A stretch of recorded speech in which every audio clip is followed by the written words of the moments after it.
ایک روز امیر المومنین حضرت عمر کسی خاص سرکاری کام میں مشغول تھے کہ ایک شخص آپ کی خدمت میں حاضر ہوا اور کہا کہ فلاں شخص نے میرے ساتھ زیادتی کی ہے، آپ چلیے اور اس سے بدلہ دلائیے۔ اس شخص کے بے موقع آنے سے آپ کے کام میں خلل پڑ گیا۔ آپ جھنجلا اٹھے اور اسے ایک ذرہ مار کر فرمایا، جب میں اس لیے بیٹھتا ہوں کہ جن لوگوں کے ساتھ زیادتی ہوئی ہے اور میں ان کی فریاد سنوں تو لوگ آتے نہیں، اور جب میں دوسرے کاموں میں مشغول ہو جاتا ہوں تو لوگ آتے ہیں۔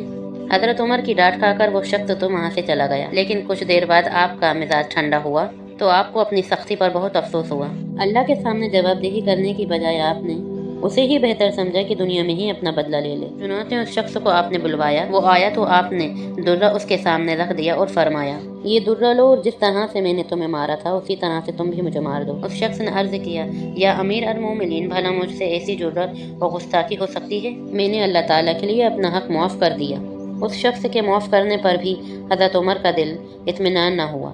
اسی طرح خوف اللہ اور آخرت کا اندیشہ دامن گھیر رہا۔ آپ گھر تشریف لے آئے اور 2 رکعت نماز پڑھی اور پھر اپنے آپ کو اس طرح ملامت کرنا شروع کیا، اے عمر، تو نیچ تھا، اللہ نے تجھے بلندی عطا کی، تو گمراہ تھا، اللہ نے تجھے سیدھا راستہ دکھایا، تو ذلیل تھا اور اللہ نے تجھے عزت دی اور اختیار سے نوازا، اور تیرا یہ حال ہے کہ ایک شخص تیرے پاس فریاد لے کر آیا تو نے اسے مار بھگایا۔ کل اللہ کے حضور میں اس زیادتی کی پوچھ ہوئی تو کیسے جواب دے